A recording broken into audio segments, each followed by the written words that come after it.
বাংলাদেশ সবশেষ টেস্ট খেলেছে শ্রীলঙ্কার বিপক্ষে কলম্বোতে। সেই ম্যাচের পর টেস্ট অধিনায়কত্ব ছাড়ার ঘোষণা দেন নাজমুল হোসেন শান্ত। এরপর পেরিয়ে গেছে 126 দিন, নতুন করে আর কারো নাম জানায়নি ক্রিকেট বোর্ড।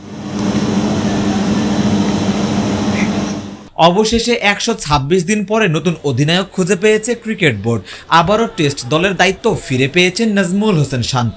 ফিরে পেয়েছেন না বলে আগের সিদ্ধান্ত থেকে সরে এসেছেন বলাই ভালো। যেই অভিমান করে অধিনায়কত্ব ছেড়েছিলেন শান্ত, অভিমান ভুলে আবারও নিয়েছেন সেই একই দায়িত্ব। শান্তর অভিমানের কারণ কি ছিল তা জানতে একবার ঘুরে আসা যাক জুনের শ্রীলঙ্কা সিরিজ থেকে।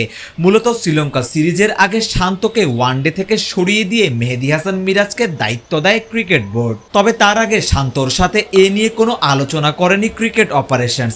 সে সময় শান্ত ওয়ানডে সিরিজ নিয়ে পরিকল্পনা করছিলেন হেড কোচ ফিল সিমন্সের সাথে। তারপর ওয়ানডে দল ঘোষণার সময় শান্ত জানতে পারেন তাকে দায়িত্ব থেকে সরিয়ে দেয়া হয়েছে, যা একেবারেই ভালোভাবে নেননি তৎকালীন অধিনায়ক শান্ত। এরপর টেস্ট সিরিজ শেষে সংবাদ সম্মেলনে এসে টেস্টের অধিনায়কত্ব ছাড়ারও ঘোষণা দেন এই বাঁহাতি ব্যাটার। এই ঘটনার পরে একজন টেস্ট অধিনায়কের জন্য হন্যে হয়ে খুঁজতে থাকে বিসিবি। মমিনুল হক, লিটন কুমার দাস, মেহেদী হাসান মিরাজের নামও আসে আলোচনায়। তবে অধিনায়ক হিসেবে সফল শান্তর জায়গায় মনমতো কাউকেই খুঁজে পায়নি ক্রিকেট বোর্ড। তাই তো বাধ্য হয়েই আবারও শান্তর দ্বারস্থ হতে হয়েছে। ক্যারিবিয়ানদের বিপক্ষে শেষ ওয়ানডের পরে ক্রিকেট অপারেশনের চেয়ারম্যান নাজমুল আবেদিন ফাহিমকে দেখা যায় শান্তর সাথে লম্বা সময় আলাপ করতে। তাতেও অবশ্য মন গলেনি শান্তর। অবশেষে বিসিবি সভাপতি বুলবুল আহমেদের সাথে দফায় দফায় আলোচনার পরে বরফ গলে। শান্তর অধিনায়কত্বে বাংলাদেশ 14 ম্যাচে 4 জয় আর 1 ড্রয়ের বিপরীতে হেরেছে 9 টেস্টে। পাকিস্তানের মাটিতে ঐতিহাসিক টেস্ট সিরিজ জয়ে শান্তর অন্যতম বড় প্রাপ্তি।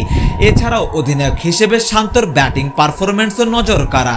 সবশেষ লঙ্কা সফরের গল টেস্টে পরপর 2 ইনিংসেই 2 শতক হাঁকানোর স্মৃতিও আছে অধিনায়ক শান্তর।